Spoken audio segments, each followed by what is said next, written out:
Good morning प्यारे बच्चों। तो कैसे हैं आप सब। बहुत बहुत स्वागत है आप सभी का आज की इस वीडियो में। और प्यारे बच्चों, आज का ये 1 घंटे का, जी हां, लगभग 1 घंटे का महा एपिसोड स्पेशल वीडियो बहुत ज्यादा इंपॉर्टेंट होने वाली है।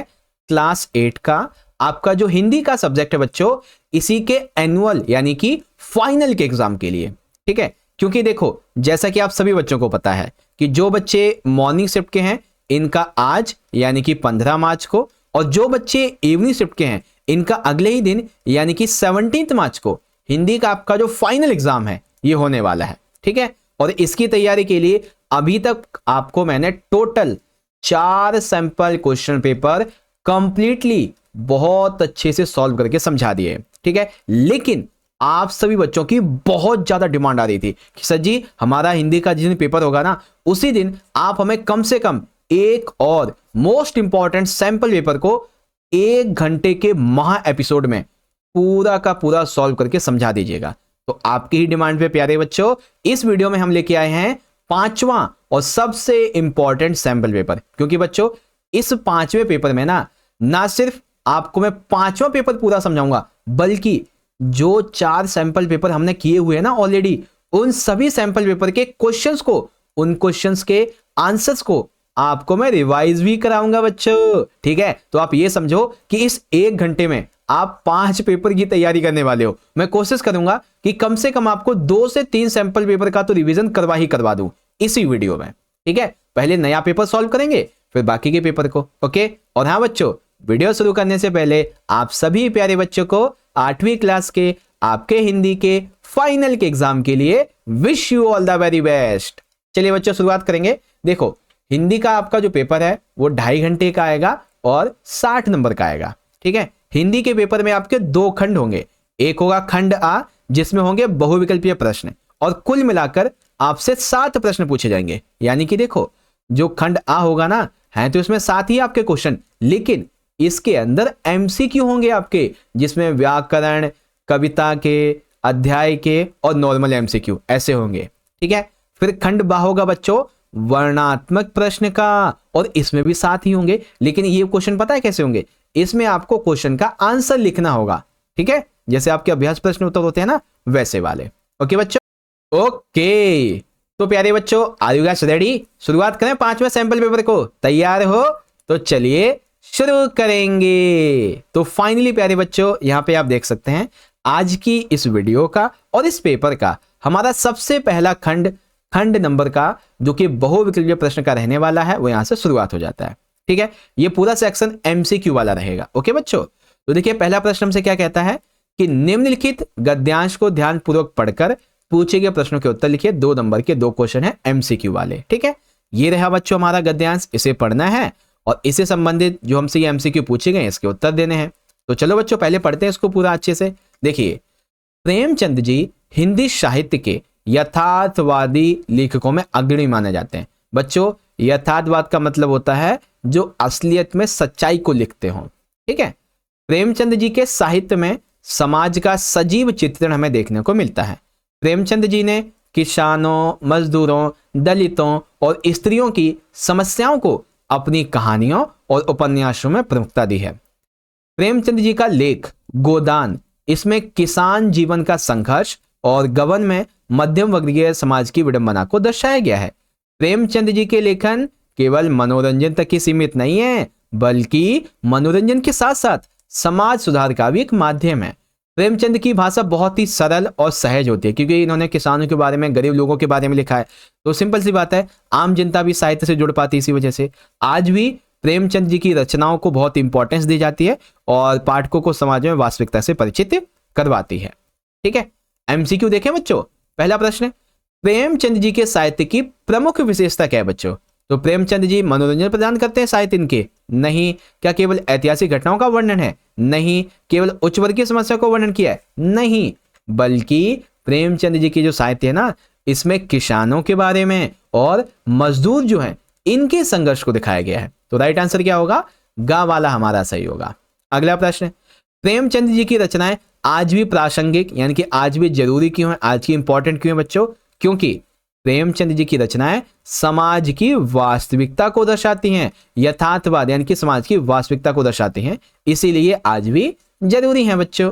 ठीक है, चलिए अब यहां पे देखते हैं दूसरा प्रश्न।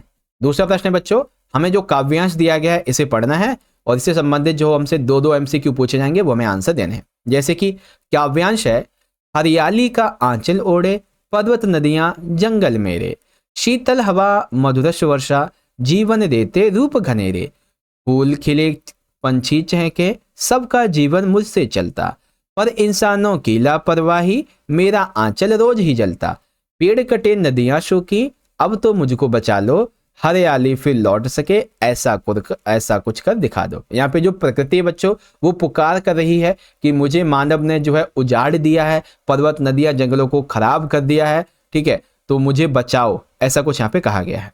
तो बच्चों देखो प्रश्न है हमारा, प्रकृति जो है वो किन चीजों से मिलकर बनी है? तो बच्चों प्रकृति में पेड़ होते हैं, पौधे होते हैं, नदियां, पर्वत, हवा, जीव जंतु सब शामिल होते हैं। कविता में बताया गया है कि प्रकृति कई तत्वों से मिलकर बनी है, जैसे पेड़, नदियां, पर्वत, हवा, जीव जंतु, जो पृथ्वी को सुंदर और जीवनदायी बनाते हैं। तो हमारा आंसर क्या होगा? गा वाला सही है। ठीक है, अगला प्रश्न है बच्चों, प्रकृति को सबसे ज्यादा नुकसान किससे हो रहा है? तो सिंपल सी बात है बच्चों, इंसानों की लापरवाही से। कैसे? कविता में बताया गया है कि मनुष्यों के द्वारा पेड़ काटने से, नदियों को दूषित करने से, जंगलों को नष्ट करने से प्रकृति को भारी नुकसान हो रहा है। इससे पर्यावरण असंतुलित होता है और जीव जंतु प्रभावित होते हैं, तो इसीलिए इंसानों की लापरवाही से। ओके बच्चों, बहुत ही सिंपल सा क्वेश्चन था, आई होप आप समझ गए होंगे। ओके, चलिए अब देखते हैं प्रश्न नंबर 3। अब प्रश्न नंबर 3 में क्या है बच्चों, हमें यहाँ पे व्याकरण वाले जो प्रश्न है इनके उत्तर देने। बच्चों आप सभी से रिक्वेस्ट है कि अब आपको मैं जो MCQ करवाऊंगा, आप सभी बच्चे उन MCQ क्वेश्चन का आंसर लाइव चैट में जरूर दें या फिर अपने मन ही मन जरूर सोचिएगा, इससे आपकी प्रैक्टिस और बढ़िया हो जाएगी। ठीक है बच्चों, देखिए पहला प्रश्न, निम्नलिखित शब्दों में किसमें भाववाचक संज्ञा नहीं है? बच्चों ध्यान से सुनो, जिसमें भाव उत्पन्न नहीं हो रहा है वो संज्ञा। जैसे कि बच्चों कोई बीमार है तो बीमार होना क्या है? ये भाव को दर्शाता है। कोई बेरोजगार है तो बेरोजगार होना भाव को दर्शाता है। कोई प्रसन्न है, कोई दुखी है तो ये भी भाव को दर्शाता है। लेकिन स्त्रियां, ठीक है, स्त्रियां, बच्चे, आदमी, ये भाववाचक नहीं बल्कि ये जातिवाचक संज्ञा है। कैसी बच्चों? जातिवाचक संज्ञा है। ठीक है, अगला प्रश्न, निम्नलिखित शब्दों में किसमें व्यक्तिवाचक संज्ञा है? व्यक्तिवाचक का मतलब होता है नाम के रूप में। ठीक है, तो शांति ये एक भाववाचक है, व्यक्तित्व भाववाचक है, बच्चा ये एक जातिवाचक है, मामा जो है ये हो जाएगा आपका व्यक्तिवाचक। ठीक है, बदलू के जैसे मामा है ना, तो ये हो जाएगा आपका व्यक्तिवाचक। ठीक है, अब नाम हो या फिर रिश्ता हो तो वो आ जाएगा। अब बच्चों हमारा अगला प्रश्न है यहाँ पे कि प्र उपसर्ग से बने गलत शब्द की पहचान करो। तो बच्चों एक बार ना आप सारी चीजें दोबारा समझो। जो उपसर्ग होते हैं ना ये क्या होते हैं, ध्यान से समझ लो। उपसर्ग जो होते हैं ना वो किसी भी मूल शब्द में पहले जुड़ते हैं और उसके अर्थ को बदल देते हैं। जैसे कि आपको एक शब्द देता हूं मैं, मान। ठीक है, मैं ये एग्जांपल दोबारा ले रहा हूं, मान। तो मान का मतलब क्या होता है कि हम किसी को सम्मान दे रहे हैं, उसका आदर कर रहे हैं। ठीक है, ये हमारा मूल शब्द है और इसी में आगे मैंने जोड़ दिया अप। ठीक है, अब अप जोड़ दिया तो शब्द क्या बनेगा? शब्द बनेगा अब हमारा अपमान। तो मतलब पहले मूल शब्द था मान यानी कि सम्मान का आदर देना, अप जोड़ दिया तो अपमान बन गया, अर्थ बदल लिया ना पूरा का पूरा, इसको उपसर्ग बोलते हैं। ठीक है, चलो तो प्र उपसर्ग से बने गलत शब्द की पहचान करें। जैसे कि प्रशिक्षण, तो प्र प्लस में शिक्षण सही है। प्रक्रिया तो प्र प्लस में क्रिया सही है। प्रस्ताव तो प्र प्लस प्रस्ताव ये भी ठीक है। लेकिन जो प्रशिक्षण का ये शब्द दिया गया ना, प्रसी प्लस में क्षण, ये गलत है बच्चों, क्योंकि इसका सही है ना जो ये वाला होगा। तो गलत कौन सा है बच्चों? खा वाला जो है ना ये आपका गलत हो जाएगा। अब बच्चों संख्यात्मक विशेषण क्या है बच्चों? देखो जब भी किसी वाक्य में आपको संख्या दिख जाए तो समझ लिए वहां पे संख्यात्मक विशेषण है। जैसे कि चतुर व्यक्ति। ठीक है, क्या है बच्चों? चतुर व्यक्ति। तो इसमें क्या है बच्चों? व्यक्ति तो कैसा भी हो सकता है, काला, गोरा, मोटा, पतला, लंबा, छोटा, या फिर चतुर, अनपढ़, कैसा भी। तो चतुर होना क्या दर्शाता है? ये उसकी विशेषण को दर्शाता है। यानी कि ये क्या बच्चों? ये हमारा गुण वाला है। ठीक है, ये क्या है बच्चों? गुणात्मक विशेषण है, गुणवाचक विशेषण है। मैं लिख भी देता हूं, ये हमारा गुणवाचक विशेषण है। फिर बच्चों सुंदर लड़की, तो लड़की सुंदर है, तो सुंदर क्या है बच्चों, ये भी उसका गुणवाचक विशेषण है। काला घोड़ा, तो जो घोड़ा है वो काला है, तो ये भी एक गुणवाचक विशेषण है। लेकिन दो किताबें, हाँ, दो किताबों में आपको संख्यात्मक देखने को मिलेगा, क्योंकि यहाँ पे क्या है, आपको दो शब्द दिख गया, यानी कि संख्या दिखी है, तो ये संख्यात्मक विशेषण है बच्चों आपका। ठीक है, और इन सभी में आपका गुणवाचक है, तो मैंने आपको ये भी बता दिया अच्छे से, तो इससे आपकी इसकी प्रैक्टिस हो गई। ठीक है, तो ये हो गया सर जी यहाँ पे हमारा तीसरा वाला। अब देखते हैं बच्चों प्रश्न नंबर 4। इसमें क्या है, हमें फिर से गद्यांश दिया गया है, लेकिन ये गद्यांश पहले और दूसरे क्वेश्चन के मुकाबले में जो आपके चैप्टर और पोएम होते हैं उससे होगा। तो ये आपके चैप्टर से है, आगे चल के अभी आपको मैं पोएम वाला भी करवाऊंगा। ठीक है, चलिए बच्चों पढ़ते हैं। मैं भी बहुत भयभीत था, पर ड्राइवर को किसी तरह मारपीट से बचाया। 1.5-2 घंटे बीत गए। मेरे बच्चे भोजन और पानी के लिए व्याकुल थे। मेरी और पत्नी की हालत बहुत बुरी थी। लोगों ने ड्राइवर को मारा तो नहीं, पर उसे बस से उतारकर एक जगह घेर रखा। कोई भी दुर्घटना होती है तो पहले ड्राइवर को समाप्त कर देना उचित जान पड़ा। मेरे गिड़गिड़ाने का कोई विशेष असर नहीं पड़ा। इसी समय क्या देखता हूं कि एक खाली बस आ रही है और उस बस पर हमारा कंडक्टर भी बैठा हुआ है। उसने आते ही कहा, अड्डे से नई बस लाया हूं, इस पर बैठिए, वह बस चलने लायक नहीं है। फिर मेरे पास एक लोटे में पानी और थोड़ा दूध लेकर आया और बोला, पंडित जी, बच्चों का रोना मुझसे देखा नहीं जाता, ये लीजिए पानी और दूध, बच्चों को छुपाइए और पानी पीजिए। ठीक है, तो ये है बच्चों आपका गद्यांश। प्रश्न लिखेंगे। प्रश्न बच्चों, लोगों ने ड्राइवर के साथ मारपीट क्यों की थी या क्यों कर रहे थे बच्चों? क्योंकि ड्राइवर को पता है क्यों, जो कंडक्टर था ना वो चला गया था। अब लोगों को तो पता नहीं था, क्योंकि कंडक्टर कहाँ चला गया कहाँ नहीं, ड्राइवर को पता था, ड्राइवर बता भी रहा है, फिर वो नहीं समझ रहे थे, इसीलिए वो मारपीट इसीलिए कर रहे थे क्योंकि कंडक्टर चला गया था, दैट्स वाई। तो हमारा आंसर क्या होगा, गा वाला सही हो जाएगा। ठीक है, चलिए अब यहाँ पे दूसरा प्रश्न बच्चों, बस का कंडक्टर कहाँ चला गया था? तो आप सभी को पता है, बस अड्डे से ना नई बस लेने के लिए बस का कंडक्टर चला गया था, जिसकी वजह से ड्राइवर को उन्होंने घेर के रख लिया था। ठीक है, किसी की कमियों को उजागर करने में आनंद लेना बुरा क्यों माना जाता है? यानी कि आप ना किसी की कमी को बताते हो, ठीक है, किसी के लोफॉल को बताते हो तो आपको आनंद मिलता है, लेकिन ये करना बहुत गलत है। क्यों गलत है बच्चों? क्योंकि इससे दोषों का निवारण नहीं हो पाता है। आप किसी की बुराई को बताते हो ना और मजे लेते हो, तो इससे क्या होता है, आप खुद पाप के भागीदार बनते हो और उसके जो दोष होते हैं, उसकी जो कमी है, जो गलती है, वो सुधरेगी भी नहीं, है ना। तो इसीलिए आनंद लेना बुरा बताया गया है बच्चों। ठीक है, ये चीज है। चौथा प्रश्न, लेखक के निराश ना होने का क्या कारण था बच्चों? लेखक जो था वो निराश नहीं था। क्यों? क्योंकि उसके साथ कोई विश्वासघात नहीं हुआ था, इसीलिए लेखक निराश नहीं था। तो हमारा घ वाला हो जाएगा। ठीक है बच्चों, चलिए अब देखेंगे प्रश्न नंबर 5। प्रश्न 5 है बच्चों, यह सबसे कठिन समय नहीं। आपकी जो कविता है इससे संबंधित हमसे 4 एमसीक्यू पूछे जाएंगे। नहीं, यह सबसे कठिन समय नहीं। अभी भी दबा है चिड़िया की चोंच में तिनका और वह उड़ने की तैयारी में है। अभी भी झरती हुई पत्ती थामने को बैठा है हाथ एक। अभी भी एक रेलगाड़ी जाती है गंतव्य तक। नहीं, यह सबसे कठिन समय नहीं। क्या एमसीक्यू बनेंगे? पहला पॉइंट, चिड़िया की चोंच में क्या है जिससे वह अपना घोंसला बनाती है बच्चों? तो चिड़िया की चोंच में क्या है? तिनका, जिससे कि वो अपना घोंसला बनाती है बच्चों। अगला प्रश्न, लोग अब भी अपने प्रियजनों से मिलने के लिए, उनके सुख दुख में शामिल होने के लिए आ जा रहे हैं। इस वजह से कहां पर भीड़ उमड़ी है बच्चों? ठीक है, प्रियजनों से मिलने के लिए, उनके सुख दुख में शामिल होने के लिए आ जा रहे हैं, तो इससे कहां पर भीड़ उमड़ पड़ी है? तो भीड़ कहां पे उमड़ी है बच्चों? रेलवे स्टेशन पे। ठीक है, तो कौन सा हो जाएगा? का वाला हमारा उत्तर सही हो जाएगा। Very good. अब देखिए बच्चों प्रश्न नंबर 3, कवित्री जय जादवानी के अनुसार यह समय कैसा है बच्चों? तो यह समय सबसे कठिन नहीं है। ठीक है, अगला, कवित्री जय जादवानी के अनुसार कहानी में कौन सा हिस्सा बाकी रह जाता है? कौन सा हिस्सा? प्रारंभिक भाग जो है बच्चों, ये इसका बाकी रह जाता है। ये क्वेश्चन थोड़ा कठिन है। ठीक है, आई होप आपको समझ में आ चुका होगा बहुत ही आसान तरीके से। चलिए, तो ये हो गया हमारा यहाँ पे चौथा प्रश्न और इस तरीके से हमारा ये वाला भी हो गया। अब बच्चों यहाँ पे देखिए हमारा छठा वाला। छठे वाले में क्या कहा गया है कि दो एमसीक्यू आपको दिए जा रहे हैं, इनमें इनके उत्तर करने हैं। जैसे कि लेखक के अनुसार क्रांतिकारी नेता में कौन से गुण होने चाहिए? तो एक क्रांतिकारी नेता जो है वो साहसी हो, यानी कि उसके अंदर हिम्मत हो और आत्मसमर्पण होना चाहिए। ठीक है, लेखक के अनुसार क्रांतिकारी नेता में साहस और आत्मसमर्पण होना चाहिए। यह है हमारा इसका राइट आंसर। इसके अलावा बच्चों अगला प्रश्न है, बेलन पर चढ़ी हुई चूड़ियां बदलू को कैसी लगती थी? ठीक है, जब चूड़ियां बेलन पे चढ़ी होती थी, जब वो बनाता था, तो उसको वो चूड़ियां कैसी लगती थी? उसको लगता था जैसे कोई नई नवेली दुल्हन जो है ना, उसकी नरम नरम जो कलाई है उस पे ये चूड़ियां चमक रही हों, ऐसी उसे चूड़ियां लगती थी बेलन पे। ठीक है, जब वो बनाता था। ओके बच्चों, तो ये 2 एमसीक्यू हो गए। अब आपके 2 एमसीक्यू हैं कविताओं वाले। ठीक है, तो ये रहे।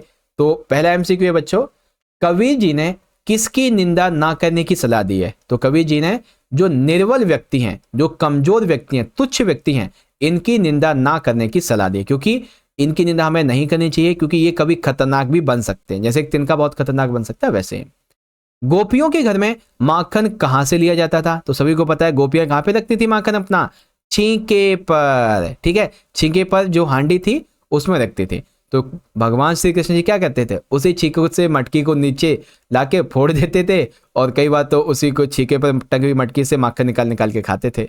अब छोटे हाथ है तो बगड़ भी जाता था, यानी कि फैल जाता था माखन। तो ये चीज है बच्चों, आपका ऑप्शन का वाला सही है। ठीक है, तो बच्चों पिछले देखा जाए तो 16-17 मिनट के अंदर हमने अपना जो खंड का वाला पोर्शन है इसको पूरा समझ लिया है। ठीक है, पूरा का पूरा समझ लिया है। अभी देखो बीच बीच में क्या करूंगा, आपको ना मैं ये क्वेश्चन भी समझाऊंगा। ठीक है, और आपको मैं कुछ ये वाले क्वेश्चन भी समझाऊंगा, जिससे कि आपकी तैयारी और अच्छी होगी। चिंता मत करो, समझाऊंगा, लेकिन तब जब हम कुछ और क्वेश्चन डिस्कस कर लेंगे। ठीक है बच्चों, इससे पहले मैं आपको अगला खंड बताऊं, आप सभी से एक छोटी सी रिक्वेस्ट है। देखो, अगर आप सभी बच्चे चाहते हो कि आपके लिए मैं ऐसी वीडियोस को बनाते रहें, तो आप ज्यादा से ज्यादा इस वीडियो को लाइक करें, क्योंकि आपका एक एक लाइक हमें बहुत मोटिवेट करता है बच्चों। ठीक है, अपने सभी दोस्तों में इसको ज्यादा से ज्यादा शेयर कीजिएगा। और जो सबसे इंपॉर्टेंट बात है, आप उसे ध्यान से सुनो। देखो, अभी हम आपको 8वीं पढ़ा रहे हैं। ठीक है, कुछ ही दिनों में आपका रिजल्ट आ जाएगा, फिर आप पास आउट होकर 9th क्लास में पहुंच जाएंगे। ठीक है, 9th से फिर आप 10th में पहुंचेंगे, 10th से फिर आप 11th में पहुंचेंगे, और 11th से फिर आप 12th में पहुंचेंगे। तो अगर आप सारे बच्चे ये चाहते हो कि आप सभी 9वीं क्लास भी हमसे ही पढ़ें, 10वीं क्लास भी हम आपको पढ़ाएं, 11वीं में भी हम आपका साथ दें, अंटिल 12वीं तक हम एक साथ मिलकर पढ़ाई करें। ठीक है, तो आप सभी बच्चों को क्या करना होगा? सबसे पहले तो आप इस चैनल को सब्सक्राइब कर लीजिए, और जो बेल नोटिफिकेशन है उसे आपको ऑल पे सेट कर देना है। और साथ ही साथ आप सभी बच्चे हमें इंस्टाग्राम पे भी फॉलो जरूर कर लीजिएगा, क्योंकि हम आपका साथ आने वाले 4 साल तक नहीं छोड़ेंगे। ठीक है, हम आपको 9वीं, 10वीं, 11वीं और 12वीं सारी क्लासेस पढ़ाएंगे। ठीक है, तो आपसे रिक्वेस्ट है बच्चों, अगर आप पढ़ना चाहते हो बहुत अच्छी तरीके से, तो जल्दी से चैनल को सब्सक्राइब करके ऑल बेल पे सेट कर दो, और इंस्टा पे भी आप हमें फॉलो कर सकते हैं, ये हमारी आईडी है। ओके बच्चों, आशा करता हूं आपको इंपॉर्टेंट इंफॉर्मेशन पता चल गई होगी। चलिए अब हम बढ़ेंगे अपने अगले खंड नंबर खा की तरफ, वर्णनात्मक प्रश्नों के बारे में। अब देखो बच्चों, प्रश्न नंबर 8 क्या है कि निम्नलिखित व्याकरणिक प्रश्नों के उत्तर लिखिए, एक एक नंबर के 4 प्रश्न। ओके, जैसे कि रात और दिन, इसमें समास का नाम लिखिए। तो बच्चों एक चीज मैं आपको बता दूं, जब भी 2 शब्दों के बीच में अगर और आ जाए, ठीक है, और आ जाए, या फिर इस तरीके का साइन आ जाए, जैसे कि रात और दिन, और इसको ऐसे लिख के दे दिया जाए रात दिन, तो आप समझ जाइए वहां पर क्या है बच्चों? द्वंद्व समास। नाम से पता चलता है ना, 2 शब्द होंगे, द्वंद्व यानी कि 2 शब्द होंगे। तो रात दिन, दिन रात, आकाश पाताल, धरती आकाश। ठीक है, इस तरीके से। कुछ और आपको मैं एग्जांपल दिखाता हूं बच्चों अभी, है ना। देखो कुछ एग्जांपल, जैसे कि यहाँ पे आप देखेंगे सुख और दुख। ठीक है, इसके अलावा और भी आपको मैं कुछ एग्जांपल दिखाता हूं, जैसे कि देखो सुख दुख, गंगा यमुना, चरम और परम, इस तरीके से। इन सभी में क्या है? द्वंद्व समास है बच्चों, आपका क्या है? द्वंद्व समास है। ठीक है, चलो अब यहाँ पे ये हो गया आपका पहले वाला प्रश्न। अब दूसरा वाला देखो बच्चों, दूसरे में है तो आप प्रत्यय से 2 शब्द बनाइए। बच्चों देखो मैं आपको बताऊं एग्जाम में क्वेश्चन कैसा आएगा। क्वेश्चन ऐसा आएगा कि आपको ना जैसे प्रश्न दे देगा मनुष्यत्व, ठीक है, या फिर देवत्व। एक कोई एक शब्द देगा और आपसे बोलेगा इसमें से मूल शब्द निकालो, इसमें से प्रत्यय निकालो, वो आपको लिखना होगा। लेकिन मैं क्या कर रहा हूं, आपको शब्द ही समझा दे रहा हूं कि उसमें से क्या क्या बनेगा। तो कम से कम आपको मैं 10 शब्द समझाने वाला हूं, बड़े ध्यान से देखना, ठीक है, जिससे प्रत्यय की आपकी तैयारी हो जाएगी। तो बच्चों सबसे पहले तो समझो प्रत्यय क्या होते हैं। प्रत्यय जो होते हैं ना, ये शब्द के अंत में लगते हैं, अंत में यानी कि आखिर में लगते हैं। जैसे कि आप देखेंगे ना, जैसे देव हमारा मूल शब्द है और त्वा हमारा प्रत्यय है, ये लास्ट में लगा है ना, तो ये हमारा देवत्व बन गया। अब जैसे मनुष्य हमारा मूल शब्द है और त्वा हमारा प्रत्यय है, तो ये क्या बन गया, मनुष्यत्व बन गया, है ना। ऐसे ही करके हमारा प्रत्यय जैसे इक है, तो यहाँ पे क्या बन गया, मूल शब्द इतिहास, प्रत्यय इक यानी कि ऐतिहासिक, मूल शब्द संस्कृति, प्रत्यय इत्य तो बन गया सांस्कृतिक। ऐसे ही विज्ञान इक यानी वैज्ञानिक, राजनीति इक यानी कि राजनीतिक। इसके अलावा आप देखेंगे सुंदर जमा में ता यानी कि सुंदरता, सरल प्रत्ययता यानी कि सरलता, मित्र यानी मित्रता, स्वतंत्रता यानी स्वतंत्र और प्लस में था यानी कि स्वतंत्रता। ऐसे करके हो जाएंगे आपके ये। ओके बच्चों, तो ऐसे आपको करने थे, ठीक है। देखो मैंने प्रत्यय की आपकी तैयारी बहुत अच्छे से करवा दी है। ओके बच्चों, चलिए अब देखते हैं अगला प्रश्न। बच्चा शब्द का भाववाचक संज्ञा बनाइए। तो बच्चों बच्चा शब्द का भाववाचक संज्ञा क्या बनेगा, बचपन। क्या बनेगा बच्चों, बचपन। ओके। पारो धीरे धीरे बोलती है, वाक्य में विशेषण छांट के लिखिए। अब देखो बच्चों, पारो जो है वो बोलती है, ये तो सभी को पता है, लेकिन धीरे धीरे बोलती है, मीठा बोलती है, सुरीला बोलती है, तेज बोलती है, चिल्ला के बोलती है। वो बोलती कैसे है, ये हमारा विशेषण होगा। तो बोलती कैसे है, धीरे धीरे धीरे धीरे। तो क्या हो जाएगा बच्चों, विशेषण हमारा धीरे धीरे धीरे, ठीक है। अब जैसे कि यहाँ पे देखेंगे तो बाघ तेज दौड़ता है, तो बाघ दौड़ता है तेज, धीरे, मंद चाल, जैसे भी दौड़े, तो तेज दौड़ना क्या है, ये हमारा विशेषण हो जाएगा। इसके अलावा राहुल ने लाल कमीज पहनी है, तो राहुल ने कमीज पहनी है, लेकिन कौन सी, लाल कलर की पहनी है, तो क्या होगा, लाल हमारा विशेषण हो जाएगा। अब सुंदर का भाववाचक संज्ञा बनाएंगे तो सुंदरता हो जाएगा, ठीक है। मानव का भाववाचक संज्ञा बनाएंगे तो मानवता हो जाएगा। ऐसे करके आप इनको देख सकते हो बच्चों, ठीक है। चलिए अगला प्रश्न देखेंगे, प्रश्न नंबर 9। बहुत अच्छे प्रश्न है बच्चों, बड़े ध्यान से देखिएगा। देखो प्रश्न नंबर 9 में कहा गया है कि निम्नलिखित प्रश्नों के उत्तर दीजिए काव्य पाठों के आधार पर, यानी कि आपकी जो कविताएं होती है ना बच्चों, इसके आधार पर आपको उत्तर देने हैं। पहला प्रश्न है, तैही पूत अनोखी जायो, तैही पूत अनोखी जायो पंक्तियों में ग्वालन के मन में कौन से भाव मुखरित हो रहे हैं, सूर्य के पद के आधार पर बताओ। तो बच्चों तैही पूत अनोखी जायो, इस पंक्ति में गोपी जो है वो शिकायत और उल्हाने का भाव प्रकट कर रही है। कैसे, जो गोपी है वो माता यशोदा के पास आती है और माता यशोदा के पास आके कहती है, हे यशोदा तुम्हारा पुत्र ही अनोखा है क्या, ऐसा यहाँ पे कहा गया है। यह व्यंग्यपूर्ण भाव श्री कृष्ण की बाल लीलाओं को यहाँ पे दर्शाता है कि क्या तुम्हारा ही पुत्र अनोखा है क्या, जो सबके घर में चोरियां करता है, माखन चुराता है छींके पे चढ़ चढ़ के, है ना। तो ये बात यहाँ पे कही गई है।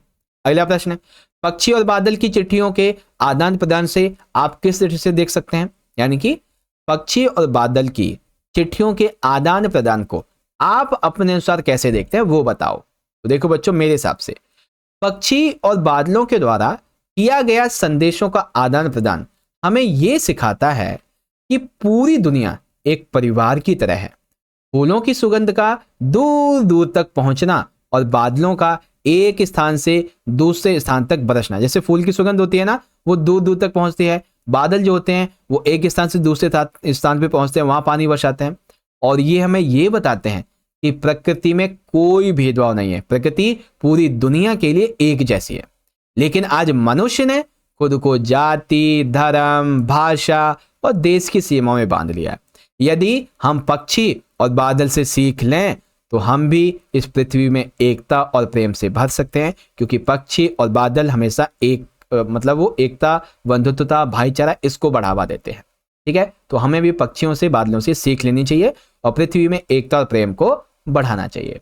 ओके बच्चों, ऐसे करेंगे उत्तर। आ गया समझ।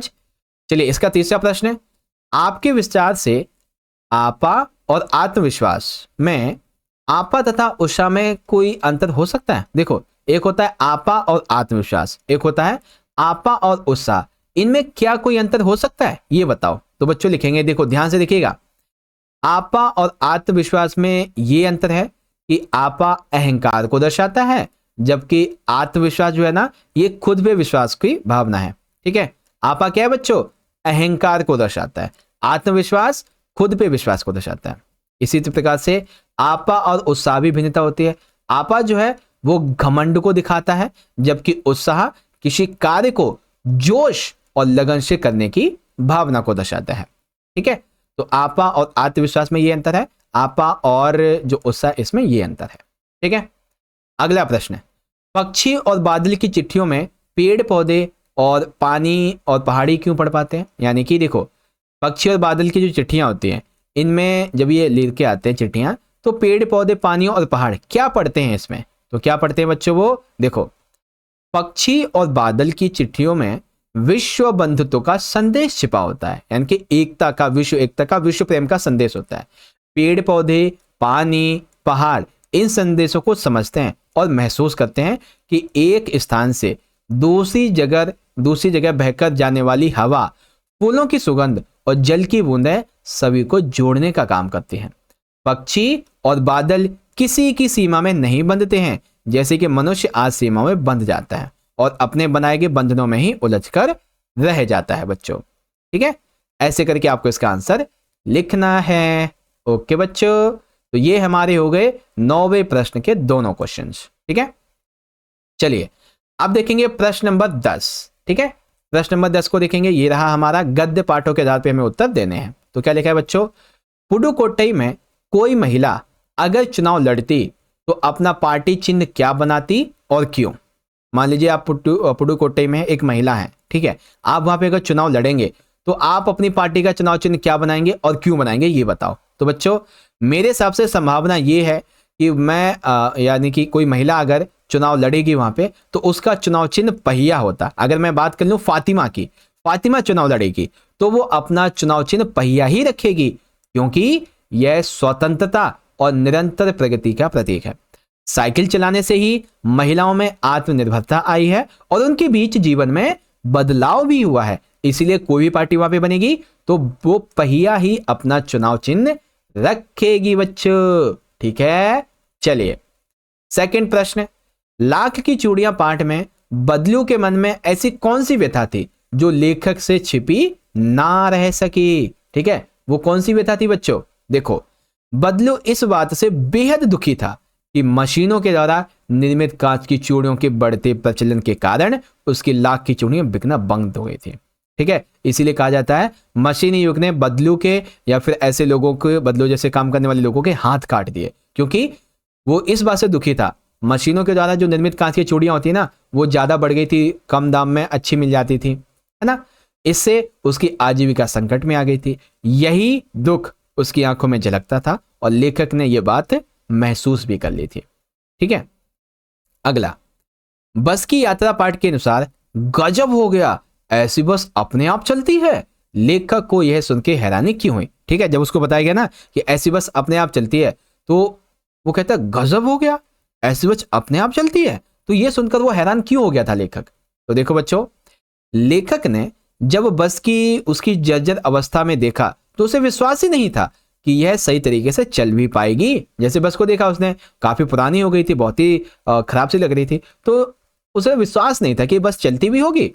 उसने जब बस के मालिक से यह सवाल किया कि क्या यह बस सही में चलती भी है, तो उसका जवाब था हाँ, ये बस अपने आप चलती है। ये सुनकर लेखक अचरज में पड़ गया, क्योंकि उसे इस बस की हालत को देखकर यह लग रहा था कि यह कभी भी बीच रास्ते में बंद हो सकती है। मालिक के आत्मविश्वास भरे जवाब ने लेखक को और हैरान कर दिया। जैसे हम किसी बात को बोलते हैं ना, भले हम झूठ बोले, लेकिन अब अगर हम उसे एकदम मोटिवेशन तरीके से बोलते हैं तो वो झूठ भी बंदे को सच लगता है। तो वही बात है, आत्मविश्वास के साथ में झूठ बोलते हैं तो वो भी सच लगता है। तो बस लेखक इसलिए और हैरान हो गया कि यार ये बस का ड्राइवर ऐसे बोल रहा है कि चलती है, अपने आप चलती है ना। चलो अब इसी का अगला प्रश्न है, लेखक को ओस की बूंद कहां मिली, पानी की कहानी आधार पे बताइए। तो देखो बच्चों, लेखक जब सुबह बेर की झाड़ी के पास से गुजरा तो अचानक एक ओस की बूंद उसकी कलाई पर गिर गई और फिर धीरे धीरे हथेली पर सरक गई। तो कहां पे मिली थी उसको पहली बूंद? बच्चों सुबह बेर की झाड़ी के पास से जब वो गुजर रहा था ना, तो अचानक से एक ओस की बूंद उसकी कलाई पे गिर गई थी, फिर वो धीरे धीरे हथेली पर आकर सरक गई। ओके बच्चों, तो इस तरीके से हमारे ये क्वेश्चंस हो गए। चलिए अब बच्चों आपको मैं 11वां प्रश्न करवाऊं, ठीक है, 11वां प्रश्न। इससे पहले अब आपको मैं रिवाइज कराऊंगा आपके 1 से 2 सैंपल पेपर, ठीक है। अब आप सारे बच्चे रिवाइज करें अच्छे से। देखो जैसे प्रश्न नंबर 3 है, निम्नलिखित शब्दों में किसमें भाववाचक संज्ञा नहीं है? तो व्यक्तित्व तो भाववाचक है, शांति भाववाचक है, पढ़ाई भाववाचक है, लेकिन बच्चा जो है ये एक जातिवाचक संज्ञा है, ठीक है। बच्चा कह लीजिए, स्त्रियां कह लीजिए, ये क्या है? जातिवाचक है। ना प्रत्यय से बनने वाले गलत शब्द की पहचान कर दिए, तो गिरना, चढ़ना, उठना ये सब सही है। गलत है हमारा का वाला, ठीक है, गलत है हमारा का वाला। बच्चों गुणवाचक विशेषण का उदाहरण नहीं है, तो लड़का अच्छा है गुणवाचक विशेषण है। फल मीठा है तो मीठा गुणवाचक विशेषण है। तेज हवा है तो तेज गुणवाचक विशेषण है। लेकिन 3 लड़के ये गलत है क्योंकि ये संख्यावाचक विशेषण है। अगला प्रश्न है, भाववाचक संख्या कौन सी बच्चों? तो ईमानदारी, सच्चाई, झूठ, चोरी, मत चोरी नहीं चोर, ये भाववाचक है, ठीक है। तो उपरोक्त सभी हमारा सही उत्तर होगा। ओके, अब आपको देखो ये गद्यांश दिया गया था बच्चों, ठीक है। आप इस गद्यांश को चाहो तो पढ़ लो, मैं आपको एमसीक्यू करवा देता हूं। जैसे कि विलवासी जी के पास में कुल कितने रुपए थे? तो 250 रुपए थे।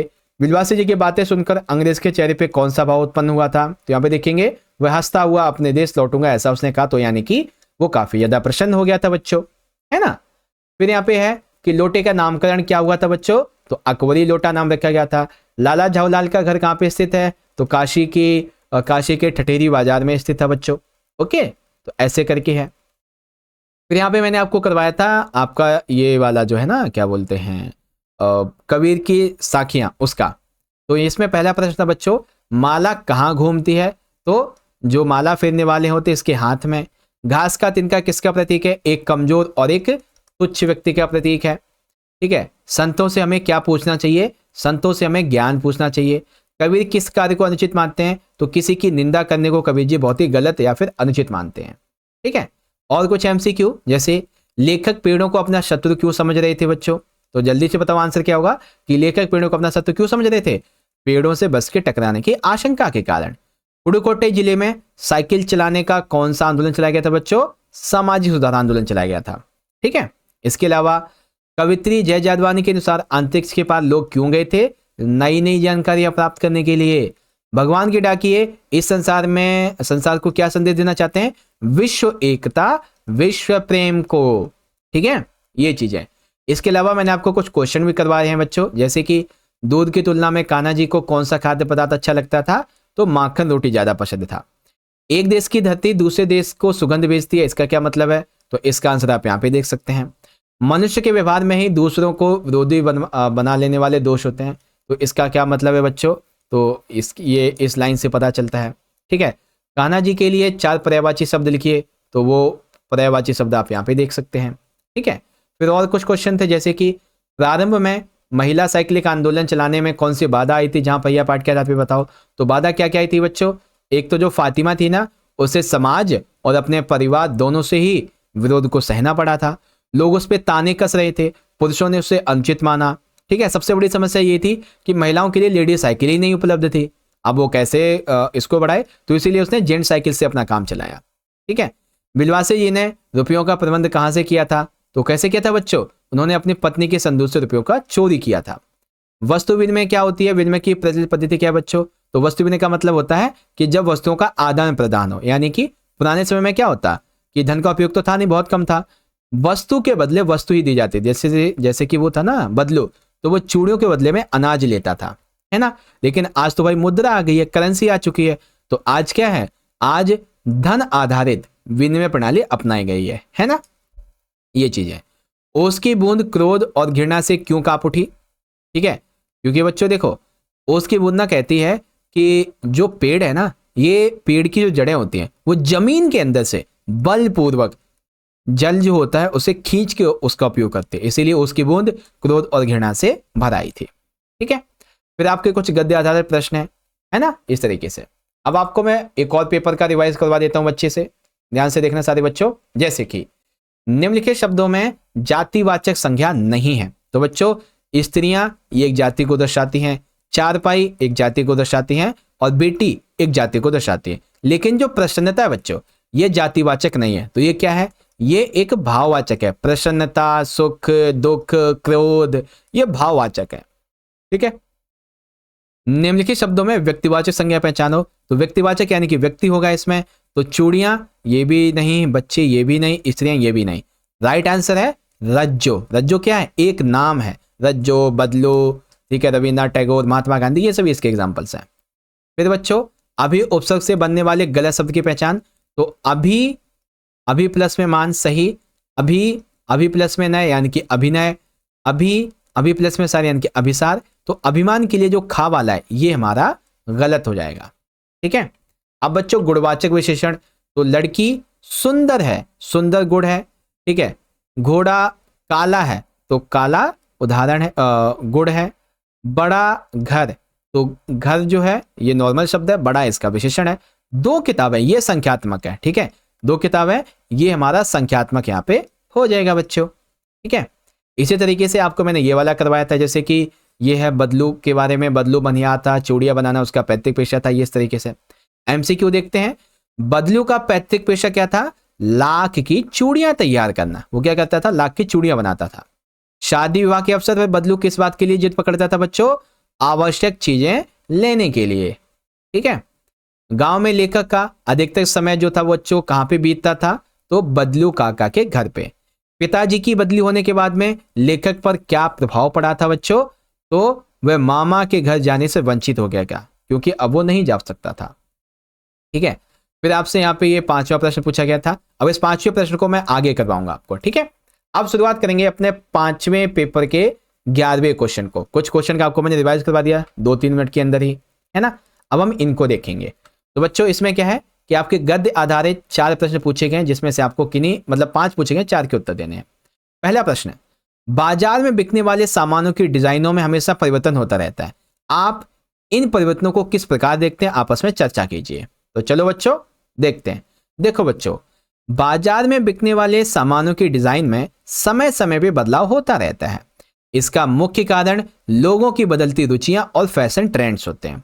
एक तरह की डिजाइन को लंबे समय तक देखने से लोग ऊब जाते हैं। आजकल आप देखेंगे ना कि समय ट्रेंडिंग जो है ना, बहुत सारी चीजें ट्रेंडिंग होती है, चाहे वो किसी भी मामले में हो, ज्वेलरी हो या फिर कोई इलेक्ट्रॉनिक का सामान हो, कोई भी कपड़े हो, हर एक चीज का ना लोग ट्रेंड देखते हैं। इसीलिए नयापन लाने के लिए कंपनियां उसी प्रोडक्ट में नए नए डिजाइन प्रस्तुत करती हैं। हम इन परिवर्तनों को केवल एक फैशन ट्रेंड के रूप में देखते हैं, जो कि उपभोक्ताओं की पसंद और जरूरतों को ध्यान में रख के किया जाता है। ठीक है, ऐसे करके। अगला, अंग्रेज के सामने विलवासी जी ने झाऊलाल को पहचानने से इनकार क्यों कर दिया था? आपके विचार से विलवासी जी ऐसा व्यवहार क्यों कर रहे थे, स्पष्ट कीजिए अकबरी लोटा पाठ के आधार पर। तो देखो बच्चों, विलवासी जी ने झाऊलाल को पहचानने से इनकार इसलिए कर दिया ताकि अंग्रेज का गुस्सा उन पर ना निकले और वह उन पर संदेह ना करे। इसके अलावा वे अपनी योजना को पूरा करने और पैसों की व्यवस्था करने में लगे थे, इसीलिए उन्होंने खुद को अलग दिखाने की कोशिश की थी बच्चों, इसीलिए पहचानने से इनकार कर दिया था। ठीक है, चलिए अगला प्रश्न बच्चों, इसमें आपको अपना दिमाग लगा के आंसर लिखना है कि मान लीजिए आप एक संवाददाता हो, आप एक रिपोर्टर हो, आपकी 8 मार्च 1992 के दिन पुडुकोट्टई में हुई घटना को समाचार तैयार करना है। यानी कि आप ना एक संवाददाता हो, जैसे टीवी में नहीं होता है जो भी बताते हैं, ये देखिए यहाँ पे ये न्यूज चल रही है ऐसे करके, है ना। तो आप ना पुडुकोट्टई में जो घटना हुई थी ना, महिला साइकिलिंग आंदोलन, उसके बारे में आपको समाचार तैयार करना है, पाठ में दी गई सूचना और अपनी कल्पना के आधार पर। तो कैसे आप तैयार करोगे? तो आपकी हेडलाइन क्या होगी? हेडलाइन होगी पुडुकोट्टई 8 मार्च 1992, आज अंतरराष्ट्रीय महिला दिवस के अवसर पर पुडुकोट्टई में एक ऐतिहासिक दृश्य देखने को मिला। लगभग 1500 महिलाओं ने साइकिल चलाकर यह संदेश दिया कि वे आत्मनिर्भर और स्वतंत्र बन चुके हैं। खेल परिसर में इकट्ठा होकर उन्होंने अपने अधिकारों के प्रति जागरूकता का प्रदर्शन किया। उनके हाथों में झंडियां थीं, वे पूरे जोश और आत्मविश्वास के साथ में आगे बढ़ रही थीं। यह आंदोलन महिलाओं के लिए एक नई पहचान और सशक्तिकरण का प्रतीक बन गया था। तो मेरे हिसाब से मैं समाचार ऐसे लिखूंगा। ठीक है, इस तरीके से। चलिए अगला प्रश्न है बच्चों, सविनय अवज्ञा आंदोलन किसके नेतृत्व में, किस उद्देश्य से तथा कब हुआ था? इतिहास की उपलब्ध पुस्तकों के आधार पर आपको लिखना है। ठीक है, यानी कि सविनय अवज्ञा आंदोलन किसके नेतृत्व में, किस उद्देश्य में और कब हुआ था बच्चों, ये लिखना है।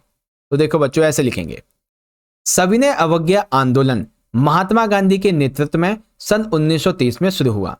इस आंदोलन की शुरुआत दांडी मार्च से हुई, जब अंग्रेज के द्वारा लगाए गए नमक कर, यानी कि नमक पे जो टैक्स लगा रखा था अंग्रेजों ने, इस टैक्स के विरोध में गांधी जी ने साबरमती आश्रम से दांडी तक 250 किलोमीटर की यात्रा पैदल तय की थी। ठीक है, भारत में इस 1930 के समय गरीबी बहुत ज्यादा थी, आम लोग सिर्फ नमक रोटी खाकर ही गुजारा करते थे और उसी नमक पे अंग्रेजों ने टैक्स लगा दिया था। इसलिए गांधी जी बहुत ज्यादा गुस्से में थे, आक्रोशित थे और उन्होंने कानून तोड़ते हुए समुद्र के पानी से नमक बनाया और नमक जब बनाया अंग्रेजी के खिलाफ हुकूमत का विरोध किया। इस आंदोलन में सरोजिनी नायडू सहित कई स्वतंत्रता सेनानियों ने उनका हाथ दिया। इसे ही दांडी यात्रा, नमक सत्याग्रह और सविनय अवज्ञा आंदोलन कहा गया। याद रखें बच्चों, दांडी यात्रा, नमक सत्याग्रह या फिर सविनय अवज्ञा आंदोलन ये एक ही नाम है। ठीक है, एक ही आंदोलन के नाम है बच्चों। ठीक है, तो ऐसे करके आपका ये घ वाला हो जाएगा। अब इसी के कुछ क्वेश्चंस को और देखें बच्चों। लेखक ने लेख का शीर्षक क्या निराश हुआ जाए क्यों रखा होगा? क्या आपके विचार से इससे भी बेहतर शीर्षक हो सकता है? सुझाव दीजिए। तो बच्चों मैं यहाँ पे बताऊं, मेरे हिसाब से देखो सबसे पहली बात तो ये कि ये जो आपका शीर्षक है क्या निराश हुआ जाए, यह शीर्षक इस विचार को व्यक्त करता है कि जीवन में नकारात्मक घटनाएं होती हैं लेकिन हमें उनसे निराश नहीं होना चाहिए। लेखक बताता है कि उसने भी धोखा खाया है लेकिन उसे ऐसे भी कई अनुभव मिले हैं जहां पर लोगों ने बिना किसी स्वार्थ के उसकी मदद भी की है। यदि शीर्षक उजाले की ओर होता, यह सकारात्मक दृष्टिकोण और अधिक मजबूती से दर्शाता। यानी कि देखो क्या निराश हुआ जाए, इसलिए हम क्या शीर्षक ले सकते थे, उजाले की ओर, है ना, या फिर एक हाँ ये ठीक है, ये शीर्षक ठीक होगा। ओके बच्चों, तो यहाँ पे हमारा ये जो पांचवा वाला प्रश्न है, ठीक है, 11वें का पांचवा, इवन ये सारे प्रश्न हमने यहाँ पे अब पूरे सॉल्व कर लिए हैं। ठीक है, अब देखेंगे बच्चों प्रश्न नंबर 12 को, बड़े ध्यान से देखना बच्चों। 12वां प्रश्न, इसमें आपके क्या है कि 4 प्रश्न है कविता वाले, जिसमें से 3 का आंसर करना है, 2-2 नंबर के। पहला प्रश्न है, आज विश्व में कहीं भी संवाद भेजने और पाने का एक सबसे बड़ा साधन हो चुका है इंटरनेट। ठीक है, पक्षी और बादल की चिट्ठियों की तुलना इंटरनेट से करते हुए 10 पंक्तियां लिखिए। ठीक है, आपको पंक्तियां लिखनी है, तो 10 पंक्तियां की जगह आपको मैं सेंटेंस बताता हूं। देखो, आज के समय में इंटरनेट दुनिया भर में संवाद स्थापित करने का सबसे बड़ा माध्यम है। इंटरनेट के माध्यम से लोग सैकड़ों में संदेश भेज और प्राप्त कर सकते हैं। आपको पता है WhatsApp, Instagram, Telegram, YouTube, Facebook, बहुत सारी चीजें, इसके माध्यम से हम संदेश भेज सकते हैं और कई संख्या में। वहीं पक्षी और बादल बिना किसी डिजिटल तकनीक के भी हजारों वर्षों से पृथ्वी के एक कोने से दूसरे कोने तक संदेश पहुंचाने का काम करते रहे हैं बिना किसी टेक्नोलॉजी के। इंटरनेट की तरह ही ये सीमाओं से परे होते हैं, यानी कि इंटरनेट की सीमाएं होती हैं लेकिन ये पक्षी, बादल इन सीमाओं से परे होते हैं। इनका माध्यम प्रकृति और हवा होती है। इंटरनेट मनुष्य के लिए एक तकनीकी प्रकृति का उदाहरण है, जबकि पक्षी और बादल ईश्वर के बनाए हुए प्राकृतिक संदेशवाहक हैं, भगवान के डाकिए हैं प्राकृतिक तौर पे। ओके बच्चों, ऐसे प्रश्नों के उत्तर लिखेंगे। फिर अगला वाला बच्चों यहाँ पे देखेंगे, ये सभी मनुष्य एक ही प्रकार से देखते हैं, एक ही प्रकार से सुनते हैं, पर एक समान विचार नहीं करते। जैसे हम सभी मनुष्य हैं, हम एक ही घटना को देखें और सुने, लेकिन हमारे विचार अलग होंगे। सभी अपनी अपनी मनोवृत्तियों के अनुसार कार्य करते हैं। पाठ में आई कबीर की किस साखी से उपयुक्त पंक्तियों के भाव मिलते हैं? एक समान होने के लिए क्या आवश्यक है ये बताइए। तो देखो बच्चों ऐसे लिखेंगे, कबीर की साखी आवत गारी एक है, उलटत होई अनेक। ठीक है, आवत गारी एक है, उलटत होई अनेक। इससे यह भाव स्पष्ट होता है कि सभी लोग समान रूप से चीजें देखते सुनते हैं, लेकिन उनके विचार अलग अलग होते हैं क्योंकि उनकी मनोवृत्तियां भिन्न होती हैं। समानता लाने के लिए विचारों की एक रूपता आवश्यक होती है बच्चों। ठीक है, चलिए अगला प्रश्न है बच्चों कि जब आप घर से स्कूल जाते हैं, कोई आपकी प्रतीक्षा कर रहा होता है। आप घर से स्कूल जाते हैं तो कोई ना कोई आपकी प्रतीक्षा कर रहा होता है। सूरज डूबने का समय भी आपको खेल के मैदान से घर लौट चलने की सूचना देता है कि घर में कोई आपकी प्रतीक्षा कर रहा है। प्रतीक्षा करने वाले व्यक्ति के विषय में आप क्या सोचते हैं, अपने विचार लिखिए। पहले ये बताओ कि जब आप स्कूल जाते हो तो घर पे आपकी प्रतीक्षा कौन करता है, फिर आप खेलने जाते हो तो घर पे कौन आपकी प्रतीक्षा करता है, आपकी माता जी। तो जब मैं स्कूल जाता हूं तो मेरी माँ मेरी प्रतीक्षा करती है। यदि मैं देर से लौटता हूं तो वह चिंतित हो जाती है और मेरी सुरक्षा को लेके बहुत परेशान हो जाती है। ठीक है, अगला प्रश्न है, सूर्य के पद के दूसरे पद को पढ़कर बताइए कि उस समय भगवान कृष्ण जी की उम्र क्या रही होगी। ठीक है, तो देखो बच्चों, जब श्री कृष्ण माखन चुराने के लिए छींके पर चढ़ते थे तब उनकी उम्र मेरे हिसाब से कबीर सूरदास जी के हिसाब से कितनी होगी, 4 से 8 वर्ष के बीच की रही होगी, क्योंकि इसी उम्र के बच्चे में खेल खेल में बहुत ही शरारतें वो करते हैं, सावधानी के बावजूद कुछ ना कुछ वो गिरा भी देते हैं, इसीलिए बच्चों। ठीक है, अब आपको मैं 13वां प्रश्न सॉल्व करवाऊं, इससे पहले आपको मैं कुछ क्वेश्चन पिछली वीडियोस के बता देता हूं। ठीक है, ध्यान से देखना बच्चों। जैसे कि मशीन युग में अनेक परिवर्तन आए हैं। ठीक है, मशीन युग में अनेक परिवर्तन आए दिन होते रहते हैं। अपने आसपास इस प्रकार के परिवर्तन को देख के उदाहरण चुनिए और उसके बारे में लिखिए। तो मैंने यहाँ पे बच्चों कृषि क्षेत्र का उदाहरण लिया है। मैंने बताया कि किसान अपने खेतों में पहले काम हाथों से करते थे, बैलों की सहायता से करते थे, लेकिन आज आधुनिक मशीनें आ गई हैं जिससे कि खेती करना बहुत आसान हो गया है, कम समय में काम हो जाता है, इससे श्रम पैसा वगैरह सब बचता है। लेकिन ये ना बड़े किसानों के लिए अच्छा है, क्योंकि छोटे किसान भाई खरीद नहीं पाएंगे इसको, है ना, तो ये चीजें होती हैं। फिर है बच्चों 1992 में अंतर्राष्ट्रीय महिला दिवस के बाद यह जिला अभी भी पहले जैसा नहीं हो सकता है, इस कथन से क्या अभिप्राय ये बताइए। तो बच्चों देखो, इस कथन का मतलब ये है कि 1992 के बाद पुडुकोट्टई की महिलाओं ने बदलाव की दिशा में बहुत ठोस कदम उठाए। पहले तो पूरी तरीके से वो पुरुषों पर निर्भर होती थी, समाज की जो पुरानी मान्यताएं थी उन पर बंधी हुई थी, ठीक है, सामाजिक बंधनों में बंधी हुई थी। लेकिन 1992 में पुडुकोट्टई की महिलाओं ने बदलाव की दिशा में कदम उठाया। उन्होंने साइकिल चलाई और साइकिल चलाने से उनके अंदर आत्मनिर्भरता और आत्मविश्वास जगा। उन्होंने ये साबित कर दिया कि वे खुद अपने फैसले लेने में सक्षम है और वे पीछे मुड़कर नहीं देखेंगे। ठीक है, इस आंदोलन ने महिलाओं की तो सोच बदली ही, जो पुरुष है उनकी भी सोच को बदला। ठीक है, और अब इस जिले में सामाजिक संरचना का हमेशा हमेशा के लिए बदलाव हो चुका था, ये बात है। ठीक है, फिर बच्चों यहाँ पे है आपका ये वाला प्रश्न, फिर ये वाला प्रश्न है, फिर ये वाला प्रश्न है। जैसे बस की यात्रा पाठ के अनुसार बताए, ऐसा जैसे सारी बस ही इंजन है, हम इंजन के भीतर बैठे हैं, लेखक को ऐसा क्यों लग रहा था।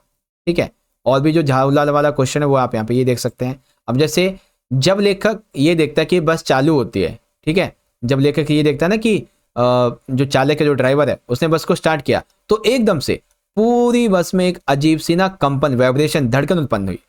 इंजन की कंपन से पूरी बस कांप उठी। यात्रियों को ऐसा लग रहा था जैसे मानो वो इंजन के भीतर बैठे हो।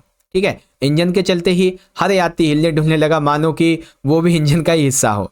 इंजन की तेज आवाज से ऐसा प्रतीत हो रहा था जैसे पूरी बस इंजन में तब्दील हो चुकी हो और यात्रियों को इसके भीतर समा जाना पड़ा हो, ऐसा कुछ। ओके बच्चों, तो ऐसे करके आप इसका आंसर लिखेंगे और आशा करता हूं कि आपको समझ में आ गया होगा।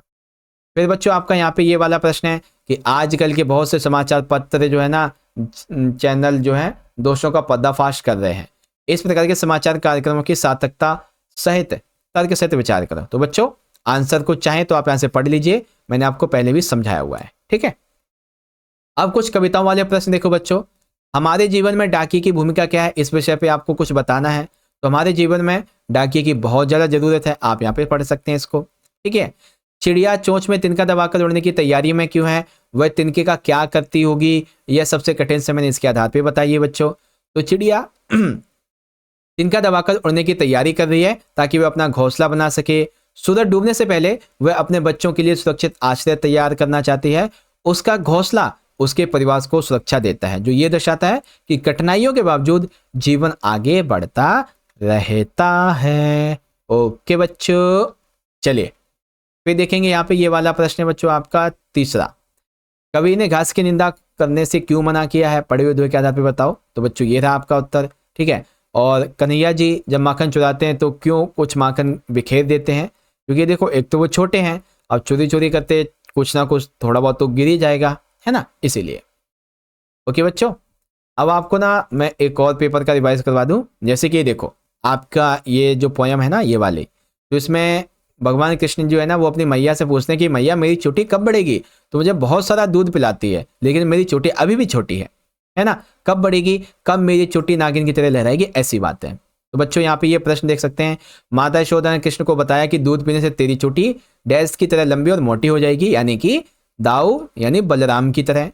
कान्हा जी अपनी माता जी से क्या पूछ रहे हैं बच्चों? तो कान्हा जी माता जी से पूछ रहे हैं, माता यशोदा, माँ मेरी चोटी कब बढ़ेगी? तो मुझे इतना सारा दूध पिला रही हो लेकिन चोटी तो बढ़ ही नहीं रही है। इस पद की रचना किसने की है? सूरदास जी ने की है। नागिन सी में कौन सा अलंकार है? तो इसमें आपका उपमा अलंकार है। ठीक है, उसके बाद पंडित विलवासी जी क्यों आए थे? क्योंकि वो लाला झावलाल को 250 रुपए देने थे। यहाँ यात्री बस में सफर क्यों नहीं करना चाहते थे? क्योंकि बस अपनी खस्ता हालत की वजह से कभी भी उन्हें धोखा दे सकती थी, बहुत ही खराब स्थिति में थी। भगवान के डाकिए संदेश कौन पढ़ सकते हैं बच्चों? भगवान के डाकिए जो पक्षी हैं बादल, इनके संदेश कौन पढ़ सकता है? पेड़ पौधे सरोवर नदियां समुद्र पर्वत संपूर्ण प्रकृति पढ़ सकती है। अहंकार को क्यों त्यागना चाहिए कवि जी के अनुसार? क्योंकि जो अहंकार को छोड़ देता है उस पर सभी की कृपा बनी रहती है।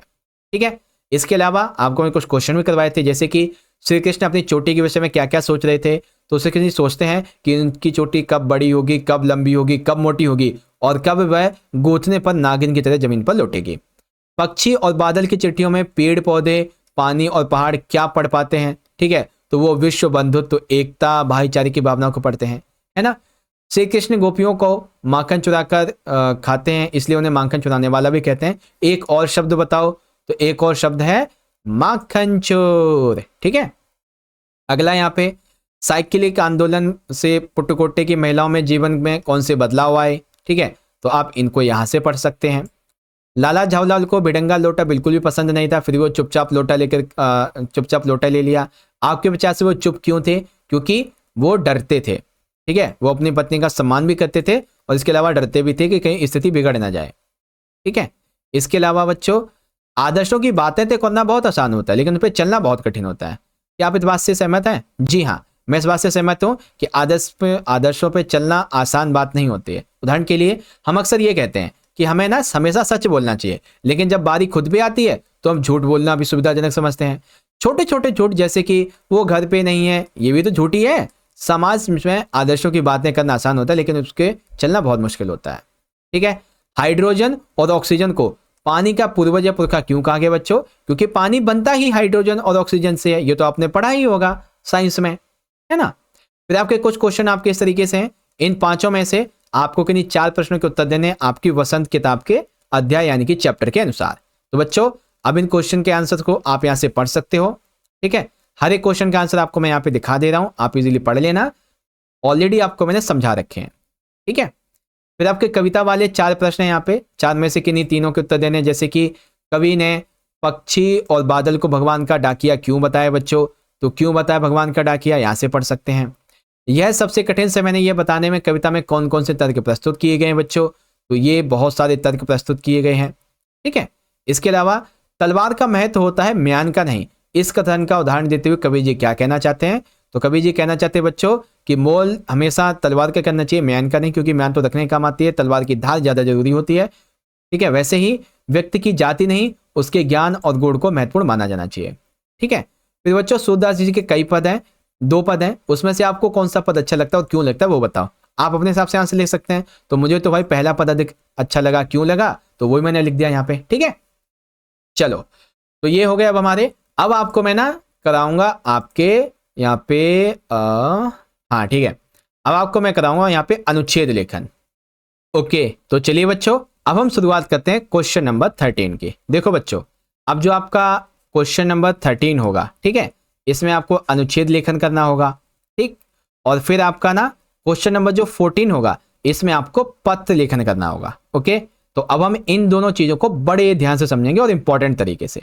बच्चों देखो, अनुच्छेद लेखन के लिए आपको मैं 3 से 4 ऐसे टॉपिक बता देता हूं जिसे आप गूगल पे सर्च करना और उसको पढ़ लेना अच्छे से। ठीक है, सबसे पहला टॉपिक वायु प्रदूषण।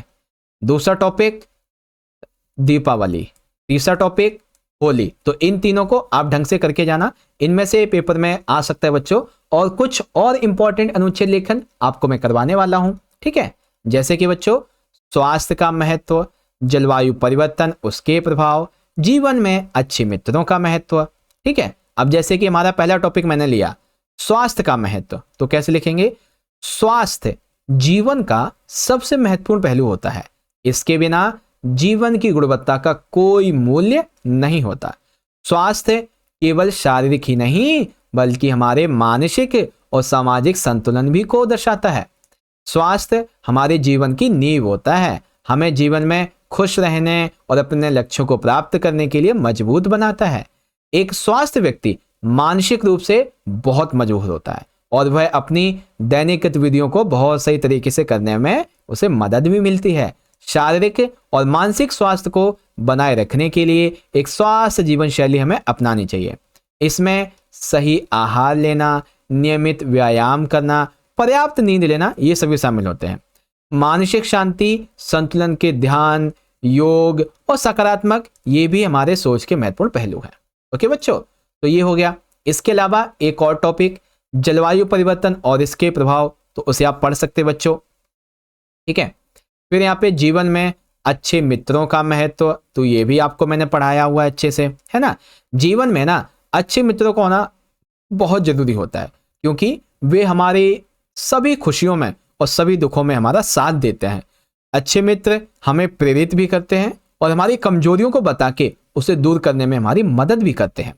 अच्छे मित्र न केवल हमें मुस्कुराने के लिए बल्कि हमारे कठिन समय में भी सहारा देने के लिए होते हैं। एक कहावत है बच्चों कि अच्छा मित्र वो नहीं जो आपके साथ फोटो में खड़ा हो, अच्छा मित्र वो है जो आपके साथ मुसीबत में खड़ा हो, जब आपके साथ कोई ना खड़ा हो, ठीक है।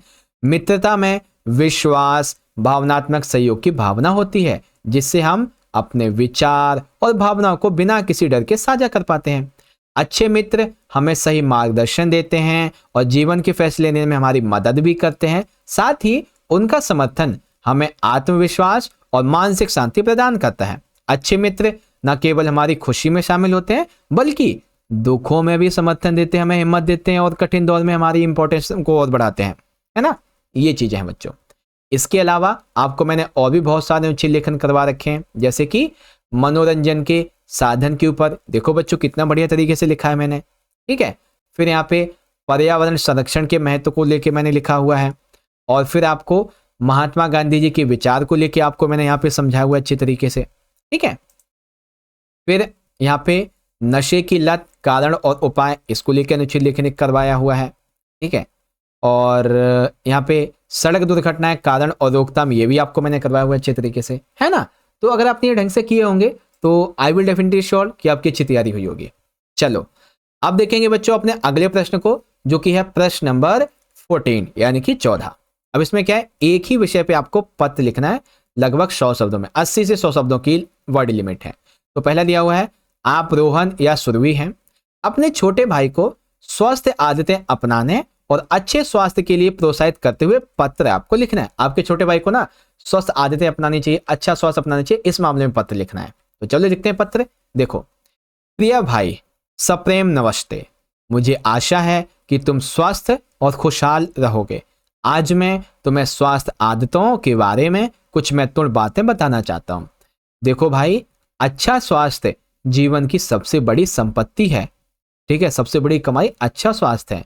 अच्छा स्वास्थ्य हमें केवल सही खान पान और नियमित व्यायाम से मिलता है।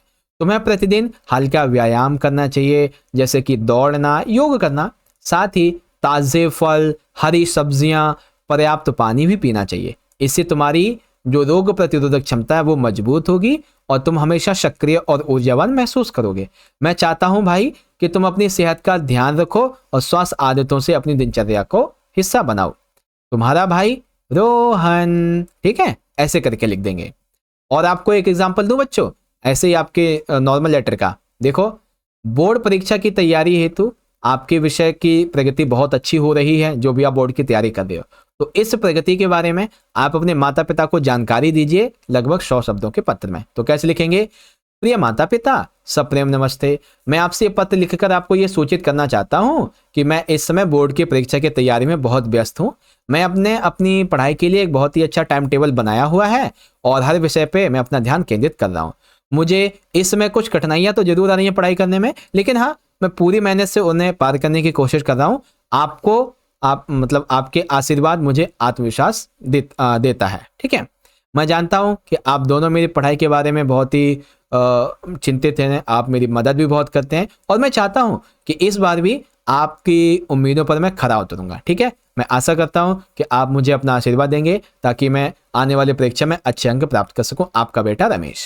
ठीक है, इसी तरीके से एक और करवाया था मैंने आपको कि जैसे आपकी बड़ी बहन है कोई जो 12वीं क्लास में पढ़ती है, वो फर्स्ट आई है 12वीं क्लास में, तो आप उसे बधाई देते हुए पत्र लिखिए और मार्गदर्शन मांगते हुए पत्र लिखिए। तो यहाँ पे लिख दिया मैंने पत्र बच्चों, प्रिय बहन, स्नेहपूर्वक नमस्ते, और जो कुछ भी बातें लिखनी है वो तुम्हारी सफलता से प्रेरित तुम्हारी बहन योगिता, है ना। इस तरीके से लिखेंगे बच्चों। ओके, तो ये हो गया हमारा यहाँ पे ये वाला प्रश्न पूरा। अब देखो बच्चों, इसी का हमारा दूसरा वाला, आप सीमा या राजेश हैं, आपके विद्यालय में स्वास्थ्य शिविर का आयोजन नहीं किया गया, बहुत टाइम हो गया है, स्वास्थ्य शिविर जो है ना, हेल्थ कैंप आयोजित नहीं किए गए। तो प्रधानाचार्य जी को अनुरोध करते हुए एक पत्र लिखो जिसमें स्वास्थ्य शिविर आयोजित किया जाए बच्चों। ठीक है, तो चलिए प्रधानाचार्य जी को हम कैसे पत्र लिखते हैं, हम कैसे लिखते हैं, सेवा में श्रीमान प्रधानाचार्य जी, राजकीय वरिष्ठ माध्यमिक बाल बालिका विद्यालय 12 खंबा रोड, करोल बाग, दिल्ली। विषय क्या है, विद्यालय में जांच शिविर आयोजित कराने के लिए पत्र।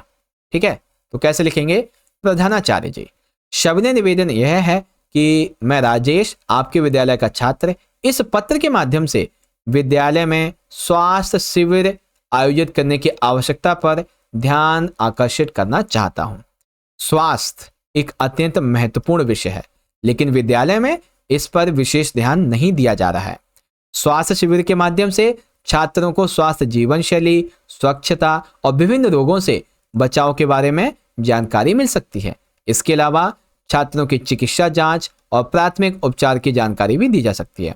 मैं आपसे निवेदन करता हूं कि विद्यालय में एक स्वास्थ्य शिविर आयोजित किया जाए ताकि छात्रों को स्वास्थ्य के प्रति जागरूक किया जा सके। फिर आप लिखेंगे धन्यवाद, दिनांक आपका आज्ञाकारी 6 है, नाम, क्लास और आपका रोल नंबर। तो यहाँ पे आप 8वीं क्लास लिख सकते हैं और अपना रोल नंबर। ठीक है, और नाम खाली नहीं छोड़ना है, आपको नाम लिख के आना है। जैसे कि नाम क्या है हमारा, नाम है हमारा राजेश, तो आप राजेश लिख देंगे। ठीक है, इसी तरीके से एक और क्वेश्चन कि आपके विद्यालय में ना छात्रों की अनुपस्थिति लगातार बढ़ती जा रही है, यानी कि बच्चे कम आते हैं स्कूल में पढ़ने के लिए। तो इस समस्या को प्रधानाचार्य को आपको पत्र लिखना है और समाधान भी बताइए इसके बारे में। ठीक है, तो देखो सेम प्रोसेस अपनाएंगे, आप वैसे लिख देंगे, सेवा में श्रीमान प्रधानाचार्य जी, राजकीय वरिष्ठ माध्यमिक बाल बालिका विद्यालय 12 खंबा रोड, विषय दिल्ली, प्रधानाचार्य जी। फिर आप अपनी मेन बात बता देंगे और फिर ये चीज यहाँ पे लिख देंगे ऐसे करके। एक और टॉपिक, जैसे कि आपके विद्यालय में ना गंदगी बहुत है, स्वच्छता की स्थिति खराब है, स्वच्छता जो कर्मी है वो सफाई पे ज्यादा ध्यान भी नहीं दे रहे हैं। तो ऐसे में आपको विद्यालय के प्रधानाचार्य को पत्र लिखना है, स्वच्छता के बारे में क्या स्थिति है, क्या कारण है और क्या क्या हानियां होती हैं इस बारे में। तो कैसे लिखेंगे बच्चों, सेम प्रोसेस वही अपनाएंगे और फिर अपनी बातें जो है वो लिख देंगे। ठीक है, ऐसे करके, और आखिर में ये सारी चीजें। ओके बच्चों, तो इस तरीके से आपको मैंने ये क्वेश्चन भी समझा दिए हैं, आपके अनुच्छेद वगैरह भी, सारी की सारी चीजें आपको यहाँ पे समझ में आ गई होंगी। ओके बच्चों, तो फाइनली इस तरीके से हमारा आज का ये जो पेपर था, ठीक है, सैंपल पेपर नंबर 5, वो यहाँ पे पूरा हो गया। ठीक है बच्चों, और देखो हमने अपनी तरफ से कोई कसर नहीं छोड़ी बच्चों। 8वीं क्लास के आपके हिंदी के फाइनल के एग्जाम के लिए आपको हमने 5 सैंपल पेपर करवाए हैं। कुछ पेपर तो आपको मैंने लाइव आके सॉल्व करवाए हैं ताकि आपकी तैयारी बहुत अच्छी हुई हो। ठीक है, अब बच्चों आपसे बस एक ही रिक्वेस्ट है कि अगर आपको ये सारी वीडियोस अच्छी लगी हैं, ठीक है, तो आप सभी बच्चे वीडियो को ज़्यादा से ज़्यादा लाइक करें और अपने सभी दोस्तों में शेयर करें। और इन सभी से बहुत ज़रूरी बात, जैसे मैंने आपको 8वीं पढ़ाई है, ठीक है, ऐसे ही हम आपको 9वीं क्लास भी पढ़ाएंगे, ऐसे ही हम आपको 10वीं क्लास भी पढ़ाएंगे, ऐसे ही हम आपको 11वीं पढ़ाएंगे और ऐसे ही हम आपको 12वीं भी पढ़ाएंगे। बल्कि इन सारी क्लासेस को तो हम और अच्छे तरीके से आपको पढ़ाएंगे, बिल्कुल चिंता मत करो। इसीलिए मैं कह रहा हूं बच्चों कि आने वाले ये 9वीं, 10वीं, 11वीं, 12वीं, ये 4 साल अगर आप हमसे पढ़ना चाहते हो और वो भी बहुत बेहतरीन तरीके से अच्छी परसेंटेज इन क्लासेस में लाना चाहते हो, तो आप सभी बच्चे जिसने भी चैनल को सब्सक्राइब नहीं किया है सब्सक्राइब कर लो, और जो बेल नोटिफिकेशन होता है इसे ऑल पे सेट करना ताकि हर एक वीडियो की नोटिफिकेशन आपके फोन पे आए, ठीक है। और साथ ही साथ आप हमें इंस्टाग्राम पे फॉलो कर सकते हैं ताकि हम इंस्टाग्राम पे भी कनेक्ट रह सकें बच्चों। कमेंट बॉक्स में आप सारे बच्चे फीडबैक जरूर दीजिएगा। और इस तरीके से आज के सेशन को यहीं पे एंड करते हैं। अगेन प्यारे बच्चों, आप सभी को 8वीं क्लास के आपके हिंदी के फाइनल के एग्जाम के लिए wish you all the very best. अच्छे से एग्जाम कीजिएगा बच्चों, ठीक है। डरना बिल्कुल नहीं है, हिंदी है, हो जाएगा, बहुत अच्छा पेपर जाएगा, चिंता मत करो। बस मैंने जो भी आपको सैंपल क्वेश्चन पेपर करवाए हैं उनको ढंग से देख के जाइएगा, जो आपको क्वेश्चन बोले उनको याद करके जाइएगा, ठीक है। चलिए बच्चों, मिलते हैं आपसे अगली वीडियो में, तब तक के लिए पढ़ते रहिए, अपना ख्याल रखिएगा। बहुत बहुत धन्यवाद। जय हिंद, जय भारत, वंदे मातरम।